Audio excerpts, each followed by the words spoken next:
እስራቴን ቆርጠህ ቀንበሬን ሰብረህ ነፍሴ እንድታከብር ነፃ አውጥተኸኛል። ባርነት አበቃ ልጅ ነህ ብለኸኛል። በደም ቃል ኪዳን ያንተ አድርገኸኛል። እንደተቀበልኩት ምሕረት እንደ ቸርነትህ ብዛት እንዳገለግልህ እርዳኝ ጌታ ሆይ ስጠኝ የመንፈስህን እሳት እንደተቀበልኩት ምሕረት እንደ ቸርነትህ ብዛት እንዳገለግልህ እርዳኝ ጌታ ሆይ ስጠኝ የመንፈስህን እሳት የተፍገመገመ ከውድቀት እንዲተርፍ የደከመን ሁሉ በቃል እንዲደግፍ አንቃኝ በማለዳ ቀስቅሰኝ ከእንቅልፍ ታማኝ ሎሌ አርገኝ ልብን የሚያሳርፍ እንደተቀበልኩት ምሕረት እንደ ቸርነትህ ብዛት እንዳገለግልህ እርዳኝ ጌታ ሆይ ስጠኝ የመንፈስህን እሳት ስንፍናዬን አርቅ በተግሣጽ ብትር እንድትጋ እርዳኝ ከጸጋህ ዙፋን ስር ኢየሱስ ያድናል ብዬ እንድመሰክር ሕይወቴን ሙላልኝ በመስቀል ፍቅር እንደተቀበልኩት ምሕረት እንደ ቸርነትህ ብዛት እንዳገለግልህ እርዳኝ ጌታ ሆይ ስጠኝ የመንፈስህን እሳት እንደተቀበልኩት ምሕረት እንደ ቸርነትህ ብዛት እንዳገለግልህ እርዳኝ ጌታ ሆይ ስጠኝ የመንፈስህን እሳት ጥበብ ለሌላቸው ለማያስተውሉ ለተማሩም ሰዎች አውቀናል ለሚሉ ወንጌሉን ልናገር እንዲድኑ አምነው ለእነዚህ ሁሉ ዕዳዬ ትልቅ ነው። እንደተቀበልኩት ምሕረት እንደ ቸርነትህ ብዛት እንዳገለግልህ እርዳኝ ጌታ ሆይ ስጠኝ የመንፈስህን እሳት እንደተቀበልኩት ምሕረት እንደ ቸርነትህ ብዛት እንዳገለግልህ እርዳኝ ጌታ ሆይ ስጠኝ የመንፈስህን እሳት ወንጌል አይቆጥብ አይወሰን በክልል እስከ ምድር ዳር ይሂድ ቃልህ ሳይከለክል ለቅርቡ ለሩቁ ጽድቅህም ይታደል ኢየሱስን አግኝቶ ፍጥረት እሰይ ይበል እንደተቀበልኩት ምሕረት እንደ ቸርነትህ ብዛት እንዳገለግልህ እርዳኝ ጌታ ሆይ ስጠኝ መንፈስህን እሳት እንደተቀበልኩት ምሕረት እንደ ቸርነትህ ብዛት እንዳገለግልህ እርዳኝ ጌታ ሆይ ስጠኝ መንፈስህን አይቆጥብ አይወሰን በክልል እስከ ምድር ዳር ይሄድ ቃልህ ሳይከለክል ለቅርቡ ለሩቁ ጽድቅህም ይታድል።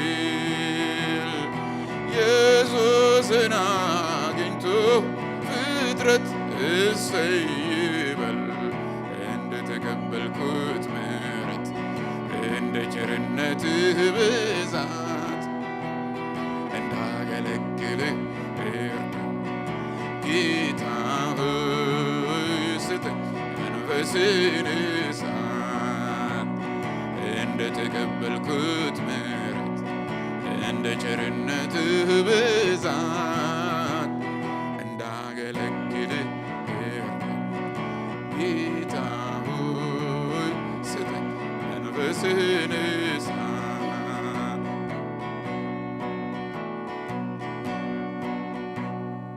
ያለውን ክፍል ነው የምናየው። ትኩረት የማደርገው በዚሁ ክፍል ላይ ከ12 እስከ 14 ያለውን ክፍል ነው። ጌታ የተባረከ ይሁን፣ እግዚአብሔር የተመሰገነ ይሁን። ካለን ጊዜ አኳያ ያው አንቲንግ ሰዓቱን ስለሄደ አጠር አደርገዋለሁ፣ ብዙም ክፍል ሳናነበው። ከዛ በፊት ግን አንድ ነገር ላነሳ አሰብኩኝ፣ ጥያቄም አድርጌ ማለት ነው። ጥያቄውን ባነሳ ሁላችሁም ስለምትመልሱት እዚህ ሀገር ያው ስንኖር በአብዛኛው ለዕለት ዕለት አስፈላጊ ነገራችን ብዙ ሁኔታዎች የክሬዲት ሁኔታዎች የተመቻቹ ናቸው። ያው እናንተ ታውቃላችሁ፣ ብዙ የብድር ፋሲሊቲዎች አሉ። ሰዎቹም እግዚአብሔር ይባርካቸው በጣም እንድንበደር ያበረታቱናል፣ ብዙ ነገር ያመቻቹልናል። በተለይ ብድር የማይፈራ ሰው ወይ አበዳሪ ወይ ተበዳሪ ይሞታል ብሎ የሚል ሰው ይዝቀዋል ወደ ኋላ ሳይል እና እንወስዳለን። እግዚአብሔር ይመስገን። ግን ከወሰድን በኋላ ያው ግዴታ ብድራችንን ካልኩሌት አድርገው በየወሩ በአመት እንድንከፍል ግዴታ ነው። እንከፍላለን ወር ጠብቀን፣ ቀን ሳያልፍ ወር ሳያልፍ አይደል?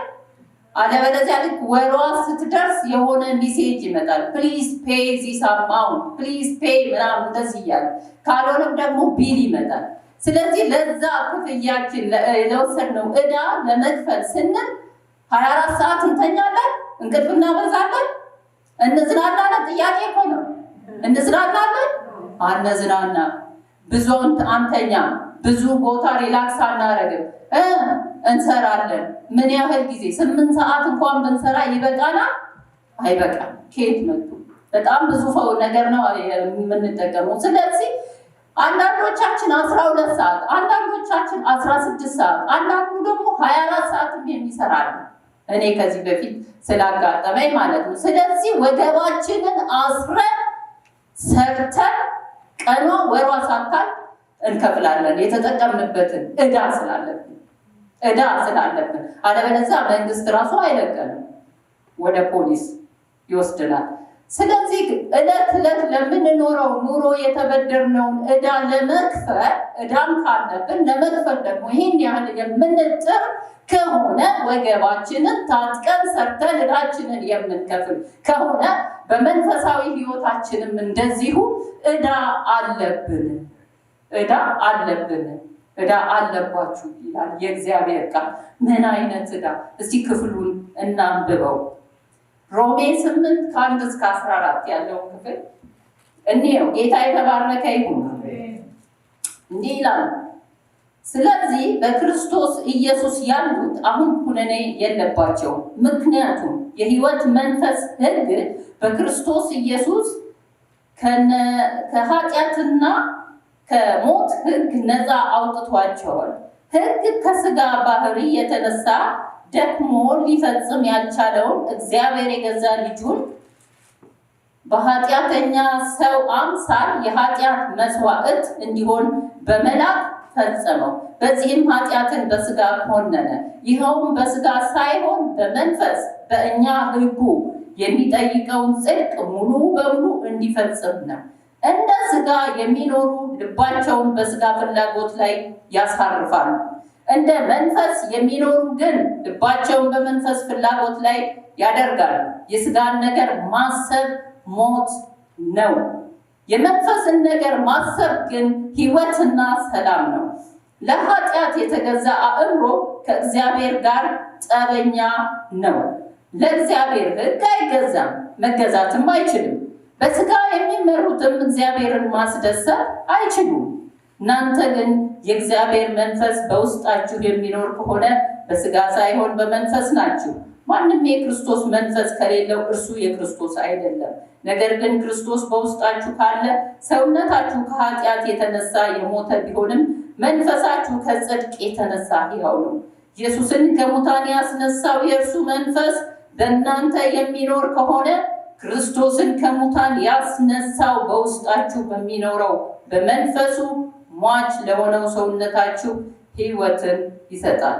ስለዚህ ወንድሞች ሆይ ግዴታ አለብን። በሌላው ክፍል ላይ ስለዚህ ወንድሞች ሆይ ዕዳ አለብን ነው የሚለው።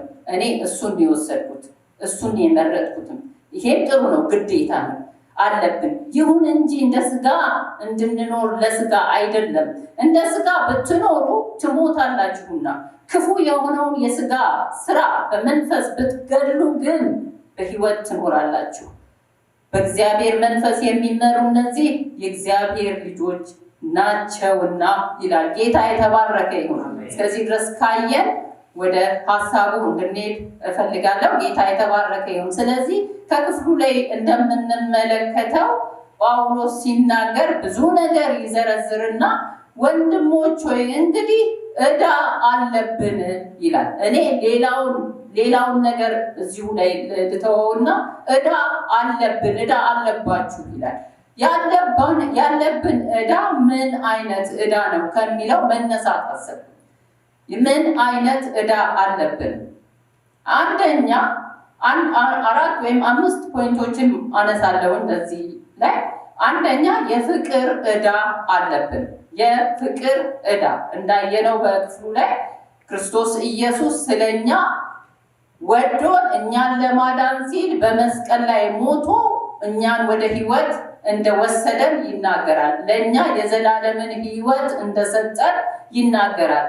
ትክክል ነው። ትልቁን ዕዳ ክርስቶስ ከፍሎልናል። መጀመሪያ ማስቀመጥ የምፈልገው ይህንን ትልቁን በሥጋ መክፈል የማንችለው እኛ ማድረግ የማንችለው ትልቁን ዕዳችንን እሱ በመስቀል ላይ መጥቶ በመስቀል ላይ ሞቶ ራሱን ሰጥቶ እንዲሁ ወዶን እኛን ከአብ ጋር አስታርቆናል። ይሄንን ማድረግ እኛ አንችልም። እግዚአብሔር የተመሰገነ ይሁን።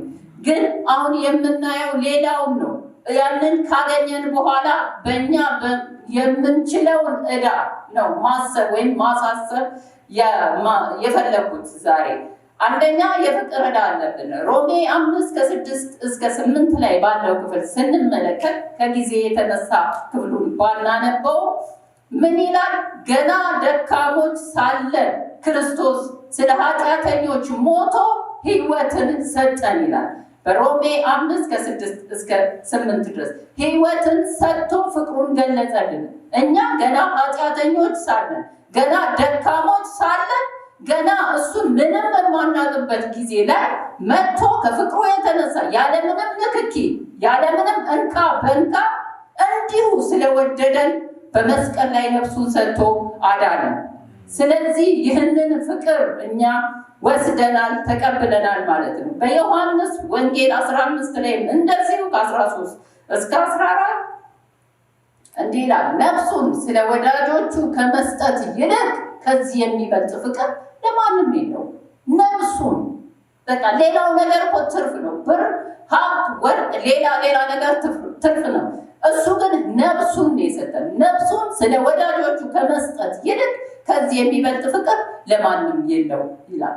ነፍሱን ሰጥቶ ወደደን በነፃ እኛ ምንም ሳናደርግለት ከአብ ጋር አስታረቀን። እግዚአብሔር የተመሰገነ ይሁን።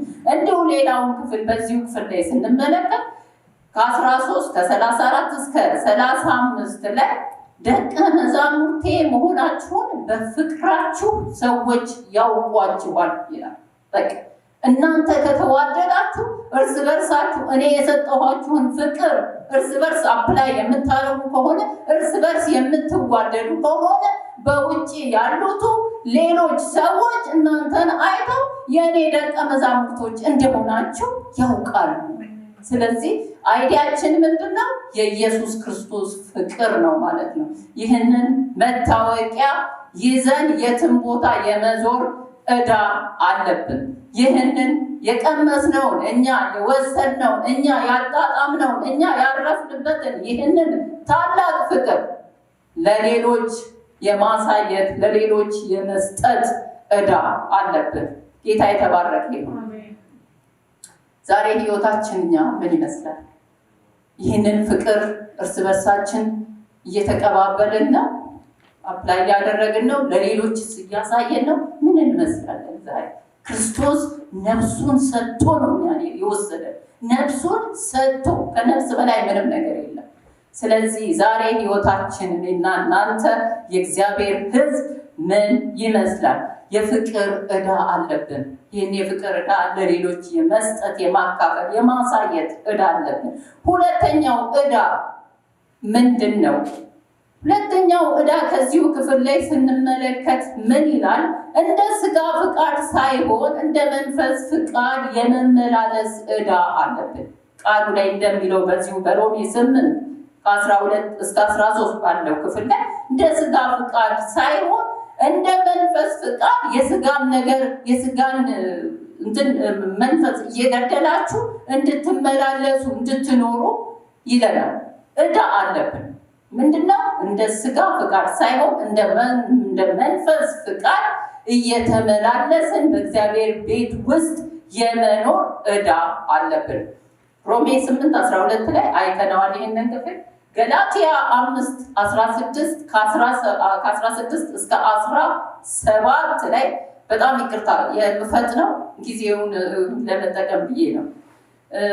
5:16 እስከ 17 ላይ ምን ይላል? በመንፈስ ተመላለሱ፣ የሥጋን ምኞት ከቶ አትፈጽሙ። ሥጋ በመንፈስ ላይ መንፈስም በሥጋ ላይ ይቀዋወማሉ ይላል። በመንፈስ ተመላለሱ፣ የሥጋን ሀሳብ ፈጽሞ አትፈጽሙ፣ አታድርጉ። ሥጋ በመንፈስ ላይ መንፈስ ደግሞ በሥጋ ላይ ተቃራኒዎች ናቸው ይላል። ተቃራኒዎች፣ ሁለት ተቃራኒ ነገሮችን ተሸክመን የምንሄድ ሰዎች፣ ሁለት ፈጽሞ የማይስማሙ ነገሮችን ነው ተሸክመን የምንሄዱ። ስለዚህ ፈጽሞ ይላል በመንፈስ ተመላለሱ፣ የሥጋን ምኞት ከቶ አትፈጽሙ ይለናል። ስለዚህ ይህንን እንድናስተው ያስፈልገናል። ለምንድን ነው እንደዚህ ያለን? ምክንያቱ ምንድን ነው ብለን ስንል እንደ ሥጋ ፍቃድ ብትኖሩ ትሞታላችሁ ይላል እግዚአብሔር። እንደ ሥጋ ፍቃድ ብትኖሩ ትሞቱ ዘንድ አላችሁ ይለናል። ሌላው ደግሞ ሥጋ ደግሞ ለእግዚአብሔር ሕግ አይገዛም። ሥጋ ለእግዚአብሔር ሕግ አይገዛም። ፈጽሞ ትዕቢተኛ ነው። ለአምላክ ለእግዚአብሔር ሕግ እግዚአብሔር ላወጣው ሕግ ለደነገገው ሕግ አይገዛም። እዚህ ሀገር ስንኖር በሀገሪቱ ሕግና ደንብ መሰረት የመኖር ግዴታ አለብን። አክብረን ነው የምንኖረው። የሚገርመው ሥጋ ግን አይገዛም። መገዛትም ተስኖታል ይላል። መገዛትም አይፈልግም የእግዚአብሔርን። ስለዚህ ሌላው ደግሞ ሥጋ እግዚአብሔርን ደስ ስለማያሰኝ፣ ሥጋ እግዚአብሔርን ደስ አያሰኝ፣ በፍጹም ደስ አያሰኝ። ማንን ነው ደስ የሚያሰኘው? ሥጋ ራሱን ብቻ ራሱን ነው ራሱን ማስደሰት፣ ራሱን ማዝናናት፣ ራሱን ሪላክስ ማድረግ፣ መተኛት፣ መነሳት፣ ጥሩ ምግብ መብላት፣ መጠጣት፣ እንደፈለገው መሆን ነው እንጂ የእግዚአብሔርን ሕግ የእግዚአብሔርን አመራር አይፈልግም። ወደ እግዚአብሔር ማሰብ እግዚአብሔር እንዲደሰትበት አይፈልግም ሥጋ። ለምሳሌ እስቲ ትንሽ እንጸልይ ሲባል ሥጋችን ደስተኛ አይደለም። የምናየው ነው በራሳችንም አይፈልግም። ጾም ጸሎት ሲባል ይከባድ ይመጣል። አንድ ቀን እንደምንም ግማሽ ቀን ወይ አንድ ቀን አይችልም። ሥጋ አይፈልግም። እግዚአብሔር ደስ እንዲለው አይፈልግም። ራሱን ብቻ ማስደሰት የሚፈልግ ሥጋ እግዚአብሔርን ደስ ስለማያሰኝ ይገርም። ጥሩ መብላት፣ መዝናናት፣ ምድራዊውን ነገር በቃ ሪላክስ ማድረግ የሚፈልገው ለምን? ስጋ በቃ እሱ ራሱ የተፈጠረው እሱ ራሱ የተነሳው ከየት ነው? ከምድር ስለሆነ የምድርን ነገር ነው የሚፈልገው። በጣም የሚገርም ነው። በቃ ሰማያዊውን ነገር አይፈልግም። እግዚአብሔር ያለበትን ሁኔታ እግዚአብሔርን ደስ የሚያሳይ ነገር አይወድም፣ አይፈልግም። ለምን? በቃ ምድራዊ ነው። እሱ ከምድር ነው የተነሳው። ነፍስ ግን በጣም ትጠማለች፣ ትፈልጋለች አምላኳን። በቃ መንፈስ ይፈልጋል። እንደው ትንሽ በጸለይ ትንሽ እንደው በአምልኮ ውስጥ በገባ እንደው ትንሽ ጾም ጸሎት ቢያዝ ምናምን ስትል ስጋ በቃ እሱ ትዕቢተኛ አይደለ? ኦቨር ነው። ስለዚህ እባክሽ ዝም በይ አሁን ትንሽ ተኝቼ እነሳለሁ ምናምን ትንሽ ማረፍ አለብኝ፣ ወይም ደግሞ በኋላ ምሳ በልቼ ወይም ደግሞ ዜና ሰምቼ ወይም ኳስ አይቼ በቃ ሪላክስ የሚያደርገውን ነገር ነው የሚፈልገው። አይፈልግም። እግዚአብሔርን አይፈልግም። ወደ እግዚአብሔር መጠጋት አይፈልግም። ምን እንበለው? ጌታ ይገስጸው ነበር። አስቸጋሪ ከብዳል እንደዚህ ማለት እና ስጋ ከምድር ስለተገኘ ምድራዊ ነው ፍላጎቱ። ነፍስ ግን ከላይ ከሰማይ ስለተገኘች ሰማያዊ ነገር እግዚአብሔር ትፈልጋለች። እግዚአብሔር የተመሰገነ ይሁን። የሚገርመው ነገር ደግሞ እኛም የምናደላው ለነፍሳችን ነው። ለስጋችን ነው። ለስጋችን ሳይድ እናደርጋለን። በጣም ሳይድ እናደርጋለን። በቃ ተኛ ይተኛ እንዳይበርደን እንልበስ ስኖው ነው አሁን። ስለዚህ ቸርች ባንሄድ ዛሬ አንሄድም። በቃ ብንተኛ ነው አጉል ነው፣ ሰዓቱ ብርድ ነው። ተኛ ስጋ ደግሞ በሌሊት ተነስተህ ትጸልያለህ። በቃ እኛም ለሱ ጥሩ ጥሩ ምግብ ጠዋት ቆንጆ ቁርስ፣ ምሳ ችግር ያለች ይሁን በቃ እሷን ብላ ተኛ። እንደዚህ ለስጋ ነው የምናደላው፣ ለስጋ ነው። ነፍሳችን ስትራብ ስትጠማ በቃ ምንም እንደው እግዚአብሔር የረዳን ከሆነ ብቻ ሳይድ ይዘን ለነፍሳችን ለመንፈሳችን ወደ እግዚአብሔር ነገር አሉ። በእርግጥ እንደዚህ የምታስቡ አላችሁ። ግን ማጆሪቲውን ነገር ስንመለከት ሳይድ የምናደርገው ለስጋችን ነው። በጣም የሚገርም ሁለት ውሾች ነበሩ። ፓስተር የሆነ ጊዜ ሲያገለግለን ፓስተር አለበት ሁለት ውሾች የነበሩት ሰው ነበረ። አንድ ጊዜ አልረሳውም። በጣም ጥቁርና ቀይ ውሻ አለው እና ሁሉ ጊዜ ከጓደኞቹ ጋር ይወዳደራል። ጥቁሩ ውሻ አሸንፋል፣ ቀይ ውሻ ምናምን ይልና ይወዳደራሉ።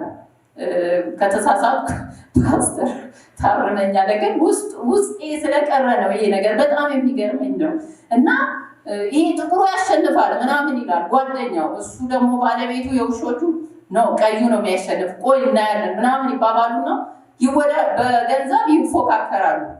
በማግስቱ ወይም በሶስተኛው ቀን ቤቱ ይገባና እሱ ያሸንፋል ላለው ውሻ በደንብ አብልቶ ስጋውን አጥንቱን ምኑን ሁሉን ነገር በደንብ አብልቶ ያኛውን አስሮት ልክ ላይ ያንን አስሮት ምንም ሳይሰጠው አንድ ቀን ወይ ሁለት ቀን ያቆየዋል። ያኛውን በደንብ ሲያበላ ምን ሲል ያቆይና በውድድሩ ቀን ይሄዳሉ እና ሁለቱም ውሾች ሆነ ነገር ሰጥተው እንዲጣሉ ሲያደርጓቸው ያኛው የበላው ግጥም አድርጎ ሲበላ የከረመው ያኛውን አንደፋድፎ ይለቀዋል። ውሻ ያልበላውን ማለት ነው እና ያ ይሸነፋል። የበላው ግን በቃ ያሸነፈ። ስለዚህ ያኛው በቃ እንደዚህ ያደርግና ገንዘቡን ይወስዳል ሰውዬው። በሌላም ጊዜ እንደዚህ ምንድነው እኔ በውስጥ የቀረው ይሄን ነገር እውነት ነው አልኩኝ። ላበላ ነው ሳይድ ላደረግንለት ነው በቃ የእንትን የሚለው የሚያሸንፈው። ስጋችንን እንደዚህ ከመገብ ነው፣ እንደዚህ ካበላ ነው፣ እንደዚህ ከተንከባከብ ነው ሪል ነው በቃ አይፈልግም። እግዚአብሔር ነገር አይፈልግም። መተኛት ነው፣ መዝናናት ነው፣ መጠጣት መብላት ነው። ጸሎት አይፈልግ፣ ጾም አይፈልግም። ቸርችም መሄድ እንደው ነከሌ ምን ይሉኛል እነሱ ከመጡ ነው እንጂ የሚለው አይፈልግም። ነፍሳችን ግን ትጠማለች ሁሉ ጊዜ በቃ አምላኳን ትፈልጋለች። መንፈሳችን አምላኳን ይፈልጋል። ለምን? ከላይ ስለሆነ የመጣው ከሰማይ ስለሆነ እነሱ የመጡት ከአብ ዘንድ ስለሆነ የመጡት የግድ ስፍራቸውን ይፈልጋሉ። በቃ ይጠማሉ። ስጋ ደግሞ ከምድር አፈር አበጀው አይደለም ይላል። ስለዚህ እሱ ምድራዊ ነገር ነው እና ምን ልላችሁ ነው? እንደ ስጋ ፍቃድ ሳይሆን እንደ መንፈስ ፍቃድ የመመላለስ ዕዳ አለብን ይላል ቃሉና ሁለተኛው ያለብን ዕዳ ይሄ ነው። ምክንያቱ እነዚህ ናቸው። ለምን? ስጋ አይፈልግም። እግዚአብሔር ስጋ እንደዚህ መሆን አይፈልግም። ስጋ መንፈስን አይፈልግም። በቃ አሁን ለእግዚአብሔር ሕግ ደግሞ መገዛት አይችልም፣ አይፈልግም። መገዛትም ተስኖታል ስለሚል በእነዚህ ምክንያቶች እንደ ስጋ ፍቃድ ሳይሆን እንደ መንፈስ ፍቃድ የመመላለስና እግዚአብሔርን የማክበር ዕዳ አለብን። ጌታ የተባረከ ይሁን። ጴጥሮስ ላይ ምን ይላል? ጴጥሮስ 2:11 ላይ ነፍስን ከሚዋጋ ስጋዊ ምኞት ትርቁ ዘንድ እለምናችኋለሁ ይላል። ወገኖች ነፍስን ከሚዋጋ ስጋዊ ምኞት ትርቁ ዘንድ እለምናችኋለሁ ይላል። ሁልጊዜ ስጋ የነፍስ ጠላት በቃ ተዋጊዎች ናቸው። የሚገርም ሁለቱን ደግሞ አጣምረን ይዘን መንቀሳቀሳችን በጣም የሚገርም ነው። ጌታ መልካም ነው። መንፈስ ቅዱስ ስላለ ግን እየረዳን እያገዘን እዚህ አድርሶናል። ሶስተኛው ዕዳ ወንጌልን ላልዳኑት የማድረስ ዕዳ አለብን። ይሄ ዋናው ነው ብል አልተሳሳትኩም። ወንጌልን ላልዳኑት የማድረስ ዕዳ አለብን። ጌታ የተባረከ ነው። በማቴዎስ 28:18 ላይ ምን ይላል? ጌታ ኢየሱስ ስልጣን ሁሉ በሰማይና በምድር ተሰጠኝ፣ እንግዲያስ ሂዱና ፍጥረትን ሁሉ ያስተማርኳችሁን ቃል እየነገራችሁ እያስተማራችሁ ደቀ መዛሙርቴ አድርጓቸው ይላል። ክፍሉን እናንተ አንብቡት፣ በኋላ ከጊዜ አኳያ ነው የማናነበው። እንዲሁም በማቴዎስ 10:8 ላይ ከ8 እስከ 10 መንግስተ ሰማይ ቀርባለች ብላችሁ ስበኩ ይላል ጌታ ኢየሱስ ክርስቶስ።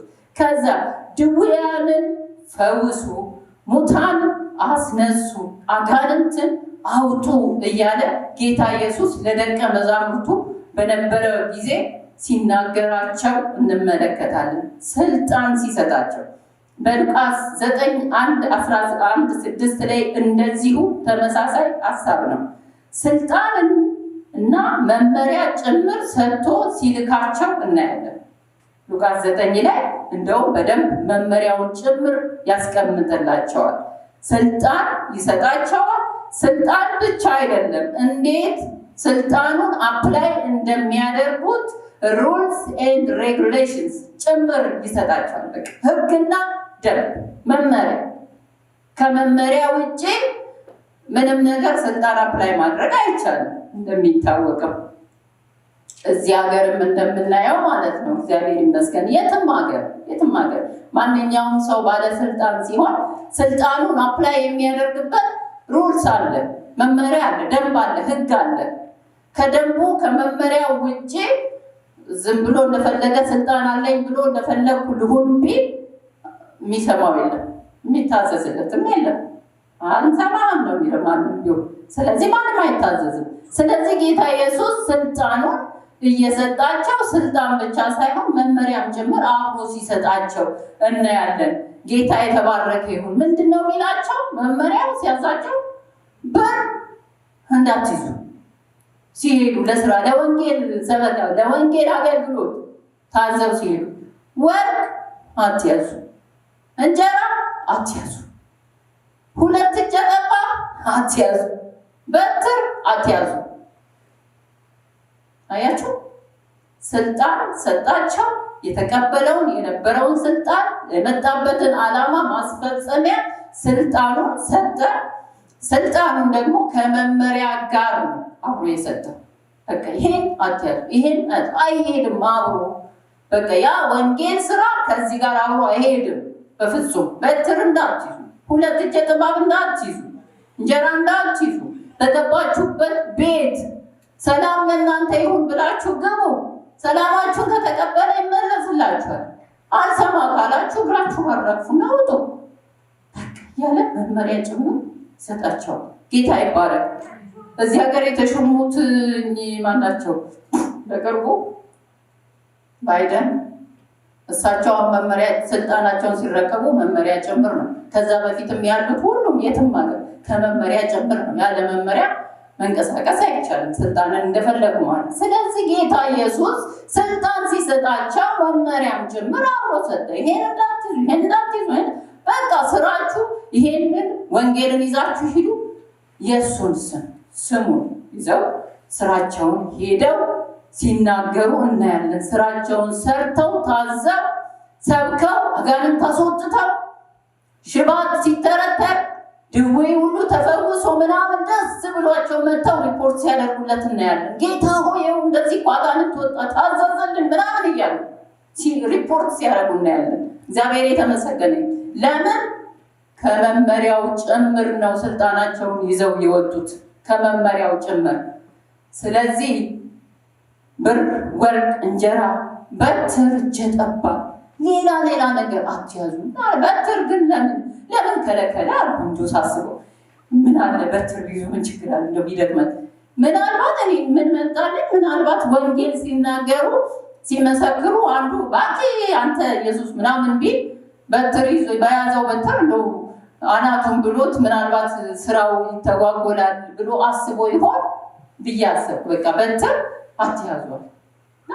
እግዚአብሔር የተመሰገነ ይሁን። ይሄንን መመሪያ ጭምር ስልጣናቸውን አፕላይ አድርገው ሲሰሩ እናያለን። በሐዋርያት ሥራ 3:6 ላይ ስናይ ጴጥሮስና ዮሐንስ በመቅደስ ደጅ ላይ ተቀምጦ ሽባ የነበረ ሰው ሲለምን አይተው እነሱ ወደ መቅደስ ለጸሎት ሲሄዱ ያገኙታል እና ይለምናቸዋል።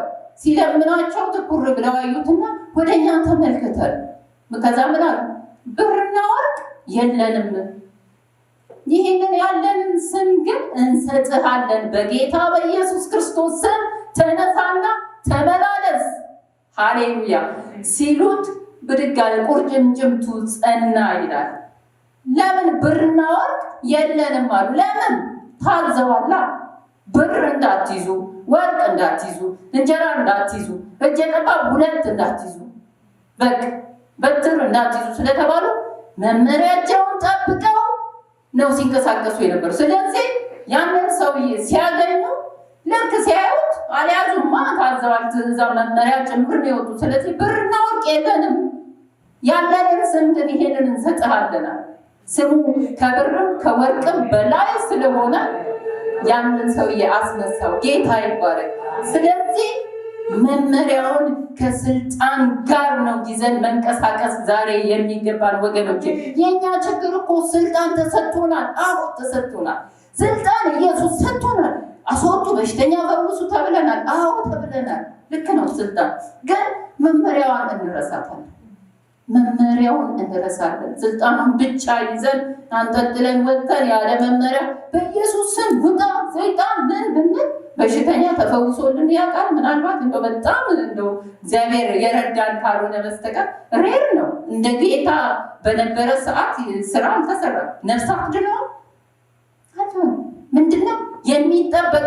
መተው ያለብንን መያዝ የሌለብንን ነገሮች መተው አለብን። በቃ ስልጣኑን እንይዛለን። የክርስቶስ ኢየሱስ ስም ከምንም በላይ ስለሆነ እሱን እንይዛለን። ከዛ ውጪ አላስፈላጊ የሆነ እንቅፋት፣ ኮተት ምናምን ይሄ ብዙ እኛ የምንሮጥለት የስጋችን ነገር የማንጠግብለት ነገር የማንጠግበው በጣም ብር ወርቅ ያስፈልገናል፣ ግን በመጠን ኑሩ ይላል የእግዚአብሔር ቃል። በሚያስፈልገን ልክ እንደሚያስፈልጋቸው ሰጣቸው ነው የሚለው እግዚአብሔር ቃል። እንደሚያስፈልገን እንደዚህ ስል እንደዚህ አይ እንዴት ምናምን አይደለም፣ ያስፈልገናል ግን በልክ እየኖርን የጌታንም የጌታንም አደራ የተሰጠንን አደራ መወጣት ግዴታ አለብን። ዕዳ አለብን፣ የወንጌል ዕዳ። ወንጌልን ስናሰራጭ መተው ያለብን ነገሮች እየተው የተሰጠንን መመሪያ እያከበርን ነው ስልጣናችንን ይዘን መንቀሳቀስ የሚገባ። ስለዚህ ነው ማይታዘዘው ብዙ ነገር። ስለዚህ ነው ማይታዘዘው። ሰይጣንም ቢሆን ኧረ እባክህ ያን ይዘህ ወርቁ እኮ የኔ ነው፣ ወርቁ እኮ ብሩ እኮ የኔ እኮ ነው፣ ከጥልቅ እኮ የወጣ ነው። ጣም መጀመሪያ እሱ ነው የሚለን። እንደው ሳስብ በብዙ ነገር ተያይዘናል። ስለዚህ የዚህ እኛም ጌታ ይህንን ስልጣንና መመሪያ ስለሰጠን የተሰጠንን ስልጣንና መመሪያ ጠብቀን አብረን እያስኬድን ተግባራዊ የማድረግ ወንጌልን የማድረስ ላልዳኑ ነፍሳቶች የመመስከር በጨለማ ወዳሉት የመሄድ ዕዳ አለብን። ጌታ የተባረከ ይሁን። ያለ መመሪያው ምንም ነገር አይሰራም፣ አይሰማንም ጭራሽ። ስለዚህ ይህንን የማድረግ ዕዳ አለብን። ሌላው አራተኛ ዕዳ ብዬ ያዝኩት ስለ ወንጌል መተው ያለብንን የመተው ዕዳ ከአሁኑ ጋር ይያያዛል። ስለ ወንጌል መተው ያለብንን የመተው ዕዳ የመጣል ዕዳ አለብን። ጌታ እንደተናገረን ሉቃስ 5:11 ላይ ሐዋርያቶችን ስንመለከት ሁሉም ትተው ተከተሉት። ሁሉም ትተው ምንድነው ጀልባ ነበራቸው፣ አሳ እያጠመዱ ነበር ባህር ላይ ያገኛቸው። መጀመሪያ ላይ አባታቸው አጠገብ ወንድማቸው ምናምን ነበረ ሲጠራቸው መጀመሪያ የነበሩትን በቃ ጌታ ኑ እኔ ሰው አጥማጅ አደርጋችኋለሁ እያለ እንደውም አያውቃቸውም ነበር። በፍቅር ሲጠራቸው በቃ ምንም ሳያንገራግሩ የመስራት ዕዳ አለብን ወገኖቼ። እግዚአብሔር የተመሰገነ ይሁን። ልክ በዕብራውያን 12:1-2 ላይ ምን ይላል ጸሐፊው? በዙሪያችን ብዙ ታላላቅ አባቶችን የእምነት አባቶችን ያነሳና በዙሪያችን እንደነዚህ አይነት የእምነት አባቶች ካሉልን እያለ ደስ እያለው ነው የሚናገር። የእምነት አባቶችን ነጠሌ እንደዚህ እምነት እያለ ዛሬ በጣም የሚገርመው እኛን ዙሪያችንን እንደ ደመና የከበበው ምንድን ነው? በዚያን ጊዜ የእምነት አባቶች የሰሩት ገድል ነው። ታላላቅ ነገር የእግዚአብሔርን ስራ የወንጌልን ስራ የሰሩትን ሰዎች ነው ሲያነሳ ነበር። በዛሬ ዘመን በእኛ ዙሪያ እንደ ደመና የከበበ ውስብስብ ባርጎ መንቀሳቀስ እንዳንችል ወደ እግዚአብሔር መንግስት ስራ እንዳንገባ የከበበን ነገር እንዳናልፍ እንዳንሻገር ያደረገን ነገር ምንድን ነው? ያንን የመተው የመጣል ዕዳ አለብን። ዛሬ እኛ ስለ ወንጌል ምን ትተናል? ዛሬ ምን ትተናል? ወይስ ምን ትተናል ከምንል ምን ሰብስበናል ብንል ይቀላል። ምን ሰብስበናል? ምን አቀማጭተናል በዙሪያችን? ያም ይቀል ይመስለኛል። እኔና እናንተ የተውነው ነገር እንጂ አይመስለኝም። ምናልባት ልትኖሩ ትችላላችሁ፣ ዋጋ እየከፈላችሁ ያላችሁ፣ ጌታ ይባርካችሁ ቢኖሩ አሉ። ሁላችንንም ማለት አይደለም፣ ግን እንዳጠቃላይ ስንመለከተው ይህንን መንፈስ ቅዱስ ስላሳሰበኝ እና ዛሬ እኛ ምን ትተናል ስለ ወንጌል። ሌላውና የመጨረሻው ዕዳ 4 ዕዳዎችን ያው አቅርብ ያለምን ማለት አንስቻለሁ። 5ኛ ዕዳው ደግሞ ይህንን ቻፕል የሰጡን ወገኖች ዕዳ አለብን። ይህንን ያማረ ቻፕል እንድናመልክበት ጌታን እንድናከብርበት እሱ ብቻ አይደለም። ዋናው ነገር ደግሞ ነፍሳት እንዲድኑ ምክንያት እንድንሆን በዚህ ሰፈር ያለ ክፉ በተለያየ ነገር የተያዙ በጣም ብዙ ወገኖች አሉ። ለነሱ ብርሃን ሆነን እነሱን ወደ ብርሃን እንዲመጡ ወደዚህ ቻፕል እንዲመጡ ወደ ክርስቶስ እንዲመጡ እንድናደርግ ይህንን ቻፕል እንድንጠቀም እዚህ እንድንሰበሰብ ጌታን እንድንጠራ እንድንጸልይ እንድናመልክ ይህን የመሰለ ቻፕል የሰጡን ወገኖች ነፍሳት እንዲድኑ ከኋላ ያለው ትምህርት ቤት ነው። ምናልባት ይሄ ትምህርት ቤት ቢገዛው እንኳን በጣም ከፍተኛ ዋጋ ነው የሚያገኙት። ግን ኖ ብለው የእግዚአብሔር መንግስት እንዲሰፋ ነፍሳት እንዲድኑ አንድ ሰው እንኳን እንዲድን ብለውን የሰጡን እያለ ፓስተር ብዙ ጊዜ ያነሳል። እንደዛ ብለው ይህን ዋጋ ከፍለው ሰጡን ለኛ።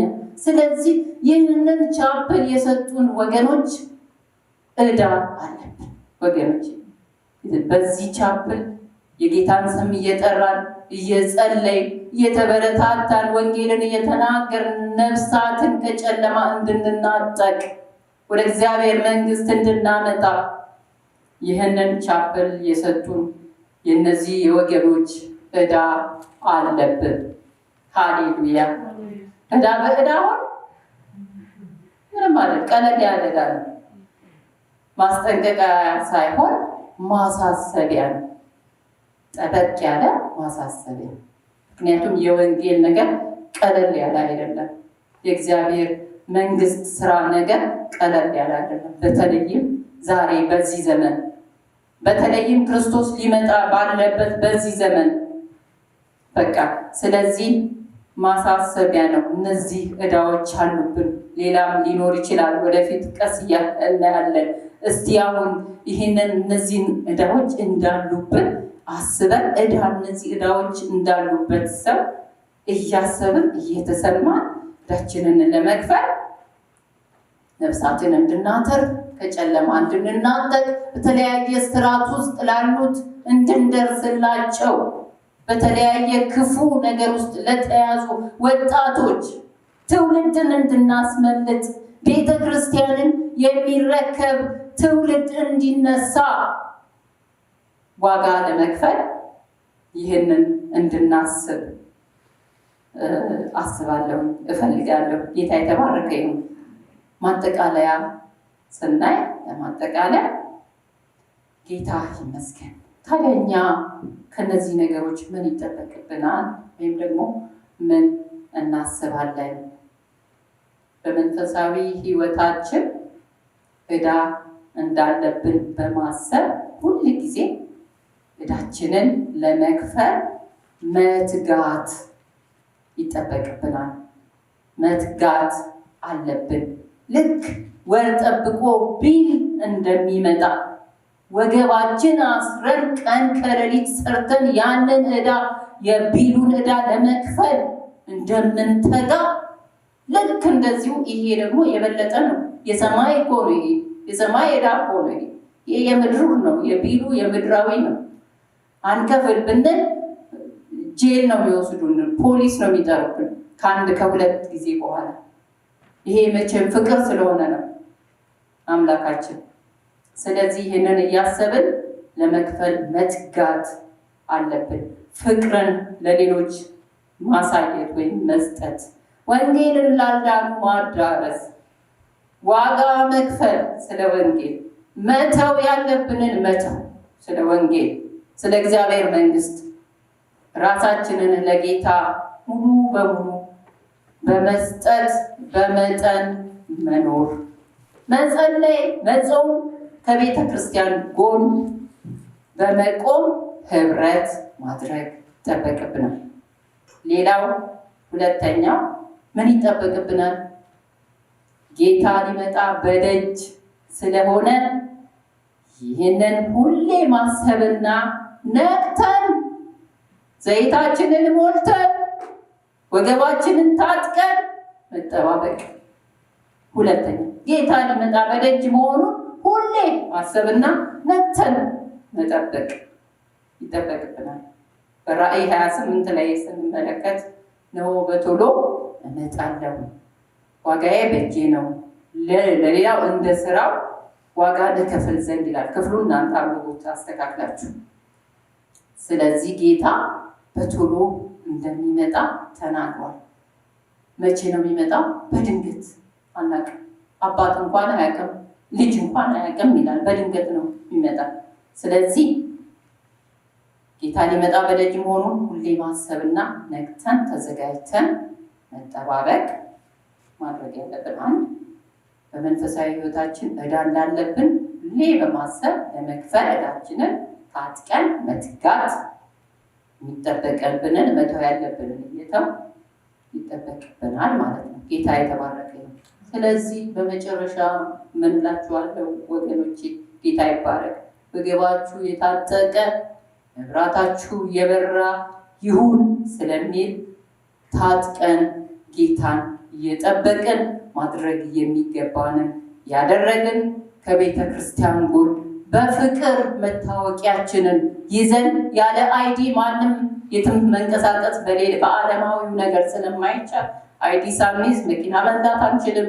ከተማ ለከተማ መንቀሳቀስም ሪስኪ ነው። ስለዚህ አይዲያችን መታወቂያችንን ፍቅር እሱን ይዘን ሌሎች ሁሉ የሚያውቁ እንደዛ ስለሆነ መመላለስ ይጠበቅብናል። ስለዚህ ይህንን እንድናስታውስ አሳስባችኋለሁ። ብዙ አመስግነናል፣ በጸሎትም በዝማሬ።